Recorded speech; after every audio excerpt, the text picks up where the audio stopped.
E é por isso que eu fico muito arrepiada, assim, e tô literalmente arrepiada. Eu sou muito apaixonada com psicanálise, com filosofia e com neurociência, porque a psicanálise, ela te dá um arcabouço, você falou muito bem, muito antes do caso acontecer, tudo está sendo discutido aqui. Então, quando você pega um caso desse lá de Tumbiara, ali tem relação tóxica, ali tem jogo de poder, ali tem narcisismo, ali tem perversão, ali tem crueldade. Então, são tantas nuances sociais e que Freud discute isso tudo, né? Tem um livro do Freud que chama Mal-Estar da Civilização. Foi escrito há 100 anos atrás. Se você ler esse livro, ele está falando de coisas que aconteceram semana passada. Só que numa linguagem muito rebuscada, que algumas pessoas tomam posse, não querem o deslocamento de poder e ficam muito puta quando eu escrevo um livro desse e brinco com o título A Culpa Não É da Sua Mãe, mas quase sempre é. E aí eu venho trazendo um capítulo sobre mãe narcisista, sobre o quanto mãe faz chantagem e ferra com a cabeça da gente. Então eu trago uma linguagem que traz ali o dia a dia, que traz a discussão do dia a dia, mas que abre a cabeça para que as pessoas percebam os seus contextos e se façam escolhas melhores. Sabe um negócio que me assustou muito? Aqui na região, sempre que acontece um caso assim que impacta muito a sociedade, eu pego e chamo o Beto, né? O Beto Ribeiro. E aí eu liguei pra ele, no caso da Sara, do cara lá que tirou a vida dos filhos dele mesmo. Falei, olha o que aconteceu aqui. Você viu? Tinha acabado de acontecer, né? Ele falou, me mandaram aqui. Só que eu já falei de casos assim no canal, esse ano, mais de 4 vezes. Então, assim, isso é mais comum do que a gente imagina, né? Acontece... A sociedade fica assustada, fica em pânico durante 2 semanas, 3 semanas, e depois vida que segue até acontecer de novo. O que a gente pode fazer para ajudar essas mães, para ajudar essas mulheres, para ajudar essas famílias? Fazendo isso aqui que a gente está fazendo incansavelmente. A gente precisa democratizar a saúde mental. Não vai ter psicólogo, psicanalista para todo mundo, essa conta não fecha. Nunca vai ter. Então, a gente precisa democratizar a saúde mental, inteligência emocional, regulação emocional, falar cada vez mais desses assuntos, para que mais pessoas saibam, para que as nossas filhas, quando forem fazer escolhas lá atrás, com 15, 16 anos, sejam escolhas precoces, que não vá cair numa situação dessa anos depois. Minha avó falava uma coisa maravilhosa, cobra não nasce grande, nasce fiote. Cobra nasce pequenininho, tem que matar no ninho. Se a sua filha ouvir informações, ela nem entra num relacionamento tóxico. Ela nem entra. O problema é que a gente, por anos, não falou sobre isso, e quem ousa falar de uma maneira simples ainda apanha.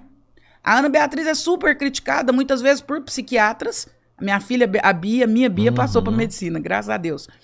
E ela, muitas vezes os professores da faculdade super criticam, porque a Ana Beatriz fala de psiquiatria de uma forma muito simples. Isso é democratizar conhecimento. Quando ela escreve um livro, Mentes Perigosas, nunca ninguém tinha falado de psicopatia no Brasil. Ela escreve Mentes Perigosas em 2015. A partir dali, todo mundo começa a falar de psicopatia, todo mundo começa a entender um pouquinho sobre psicopatia, sociopatia. Então, o que fazer para que situações como essa não ocorram? Atuar na fonte, atuar na prevenção. Meu avô contava uma história que era maravilhosa. Ele falava assim que tinha 3 pescadores num barco pescando. Aí passou um menino boiando. Aí o pescador pulou na água, tirou o menino, pôs no barco e levou lá para a beirada da água. De repente, 2 meninos boiando, nadando, se afogando. 2 pescadores pulou na água, tirou os meninos. De repente, 3 meninos.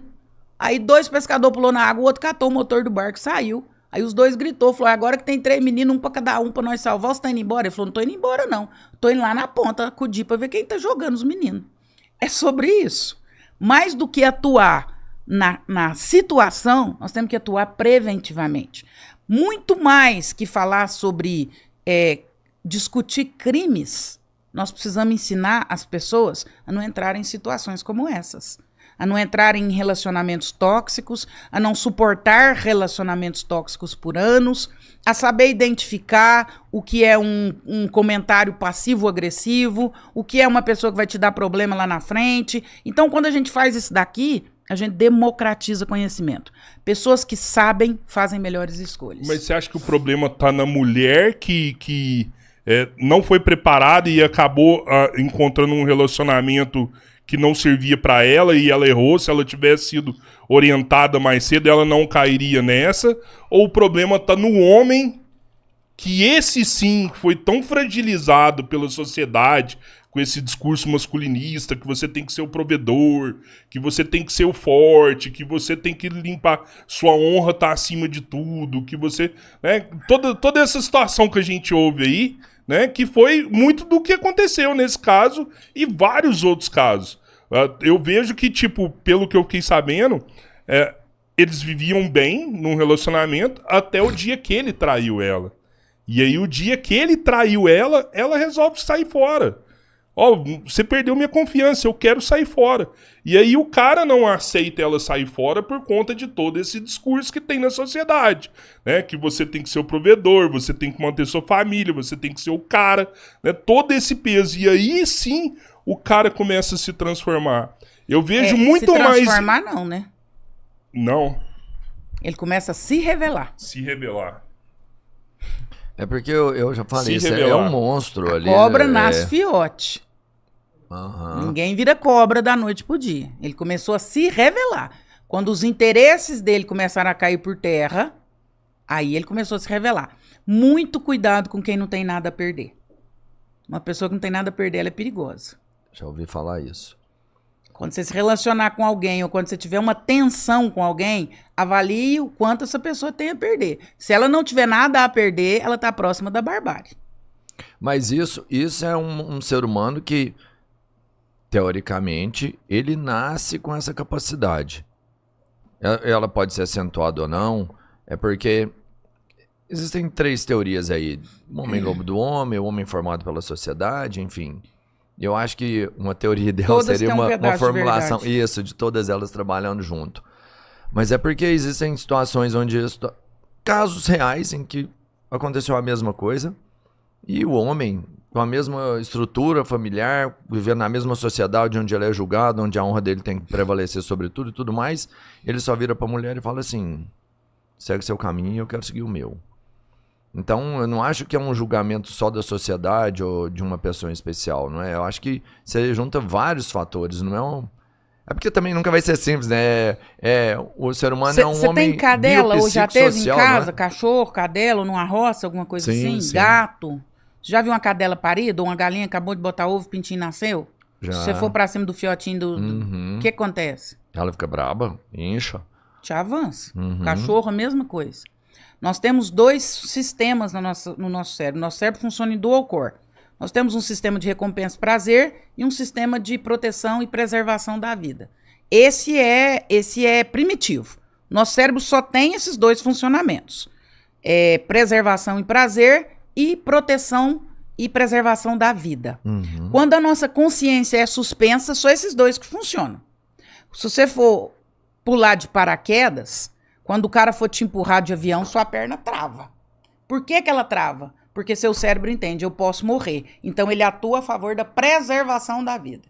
Se você não for empurrado do avião, por si só, você não vai. O próprio cérebro te trava, porque o cérebro funciona a favor da vida. Quando há supressão de consciência, esses 2 sistemas só que vão funcionar. Um bicho não deixa você pegar a cria dele. Como que um pai atira na cabeça dos filhos?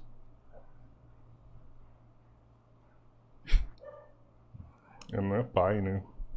Ali há uma supressão de consciência ou há uma ausência de afeto, de sentimento, de frieza. Ali há não estou julgando a pessoa específica, não a conheço. Estou dizendo de uma situação. Ali ou há um processo de inconsciência, como eu acredito muito em casos de autoextermínio, de supressão de consciência, a pessoa não está pensando. Por que ela não... Inconsciente, ela estava inconsciente ali naquele Em momento. casos de autoextermínio, eu acredito muito. Porque o nosso sistema, ele é a favor da vida. É muito difícil o seu corpo atuar a favor de você tirar sua própria vida. Você tem que estar numa supressão de consciência. É quase impossível a gente fazer isso com a gente mesmo. Por isso eu acredito muito no estado de supressão de consciência, quando há uma tentativa de autoextermínio. Numa situação dessa, ou há uma supressão de consciência muito intensa, o que eu não acho que foi o caso. Porque escreveu carta, premeditou, preparou um discurso, preparou a visão que queria que tivesse após o acontecido. Então, não há supressão de consciência. Ou há uma ausência de um funcionamento estranho, de um sistema límbico ali que já aponta para uma sociopatia, para uma psicopatia, para um narcisismo. Aí aí o negócio começa. Aí a discussão fica um pouco mais esquisita. Eu posso até concordar a hora que você fala assim que ele se revelou. Mas é como se você tivesse, sei lá, você tem uma tendência a ter um câncer porque você tem um gene ali. Mas você pode levar uma vida totalmente favorecendo para que esse câncer não aconteça em você. E por mais que você tenha tendência, você tem o gene, ele não vai vir. Porque você levou uma vida que evitou todos os gatilhos possíveis de serem ativados, né? E esse cara que se revelou, eu acredito que é a mesma coisa. Ele tem um gatilho ali que ativa ele. Ele poderia levar uma vida totalmente diferente e nada ativar esse gatilho dele. Mas esse gatilho foi ativado. E eu acredito muito que hoje esses discursos que a gente vê na internet, Red Pill, né, esses discursos masculinistas, né, de colocar mais uma vez o homem como provedor, o homem é o centro-tudo, o homem tem que ser forte, o homem não pode chorar, o homem não pode isso, não pode aquilo outro. Se você tá assim, você vai. Já teve até gente falando, se você tá assim, você vai fazer teste de testosterona ali. Sua testosterona tá baixa, você não tá bem e tal, você tá desregulado. Eu acredito muito que esse tipo de discurso favorece a ativação desse gatilho, sabe? Eu acho que muita coisa favorece a ativação desse gatilho. Eu me pergunto se esse gatilho foi ativado ali naquela hora, né? Se esse gatilho não vinha sendo ativado há muito tempo. Quando eu falo que ele não se transformou, ele se revelou, eu acho que essa revelação já vinha. Quando você ouve fatos históricos do que está sendo contado aí, essa revelação já vinha já de algum tempo. Ela não engatilhou ali naquele dia. O que eu acho que o Cabeleira quer falar é que é tipo assim, uma reafirmação sobre ideais que você já acredita que são, né, possíveis, que são corretos. Essa reafirmação de alguma forma encoraja a pessoa a fazer uma atitude que talvez ela não tomaria, mesmo tendo um gatilho, talvez. Acho que talvez isso é o que ele pensa. Não sei se é isso, Cabeleira, entendeu? As pessoas reafirmarem... reafirmações, por exemplo, você tem que defender sua honra mesmo, sabe? Não é só o gatilho que faz a mudança final, sabe? Eu acredito são estímulos... Ali tinham microações. E essas pessoas, elas vivem de microações. Algum dia elas exacerbam, mas elas vivem de microações. Então, quando ele trai, quando ele não aceita o fim do relacionamento, quando os dois já estão separados e ele faz questão de manter uma figura institucionalmente, socialmente estável, isso tudo já era microações daquilo lá que calhou. Então, assim, essa revelação não aconteceu naquele dia. Por isso eu fico meio um pouco... Eu fico desconfortável com essa história de que o gatilho. Porque quando eu falo em gatilho, parece que foi aquela situação, né, específica. Não foi. Aquilo já existia dentro dele e ele já vinha operando nesse modo aí. Não foi o fato de aconteceu a traição e ele não, né? Gatilhos, né, que eu venho falando assim, anteriores mesmo. Gatilhos sociais, do dia a dia, da sociedade que a gente vive hoje. Tô tentando analisar de uma forma estrutural, assim, sabe? Não individual. Cabeleira, mas... eu entendo o que você fala, mas eu vou te falar. Se a gente também quiser colocar a culpa de tudo em uma sociedade e achar que a pessoa não é responsável pelo que faz, mano, aí pra mim não é sobre claro. isso. Sabe o que Não acontece? é sobre isso. Eu acredito muito no ambiente doméstico. Eu acredito muito no ambiente doméstico. Aquele dever que você não fez dentro da sua casa, você esquece, meu querido. Não, dali pra frente, esquece. Valores se formam no colo de pai e de mãe. Dentro de casa, em família. Depois que você não aprendeu, pode esquecer. Aí a sociedade vai ser gatilho, o irmão de rua vai ser gatilho, o trânsito é gatilho, a mulher que separou é gatilho, aí tudo é gatilho. Para as sandices que não foram formadas lá dentro da sua casa. A base, ela Isso é tem igual que ser o carro muito que forte. sai ruim da concessionária, da fábrica. Toda hora vai bater uma biela, um parafuso, um trem perturbado. Não adianta, saiu ruim de lá, vai ficar ruim a vida inteira. Aquilo que deveria ter sido feito em casa, dever de casa, deveria ter sido feito, não foi feito, dali pra frente, em algum momento, isso vai dar problema. A ausência de frustração. Ué, eu não te quero, pronto, acabou, filho. Ué, você é obrigado a ficar com alguém? Que infantilidade, que meninice, que palhaçada que é essa? Nesse país se mata mulher todos os dias pelo fato delas dizerem que não querem ficar com uma pessoa. A mulher tem direito de não querer ficar com uma pessoa, você tem o direito. Aí isso ressoa lá na infância. Não foi frustrado o boneco. Tudo que ele queria, ele tinha. Ninguém falou não pra essa belezura. E aí chega lá na idade madura, na maturidade, no casamento. Quando a mulher fala não, ele mata. Quando a mulher tá com outra pessoa, ele mata. Quando a mulher separa, ele mata. E ainda mata os filhos, porque aí eu te desgraço inteira também. Aí eu acabo com a sua vida, porque aí eu acabo com todo um projeto que era um projeto de poder. Era um projeto de poder. Eu acabo com esse projeto de poder inteiro também. Se não é comigo, não é com ninguém. Ou você vai ter família comigo, eu, meus filhos, você, ou também você não vai ter nada. Vai embora tudo, eu acabo com tudo. Ou é comigo, ou é com ninguém. Isso é projeto de poder. Isso é igual eu falar pro meu marido, ou você fica casado comigo e vive essa vida, ou eu acabo com tudo. Acabo com você, acabo com meus filhos, põe fogo na casa, acabo com o mundo. Ou é comigo ou é com ninguém. Isso não é projeto de afeto, isso é projeto de poder. Tá doido?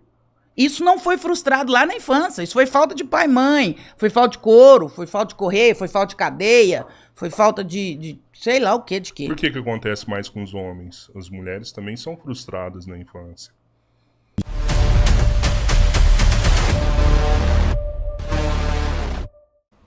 E aí você que tá assistindo o corte, tá curtindo? Curte aí.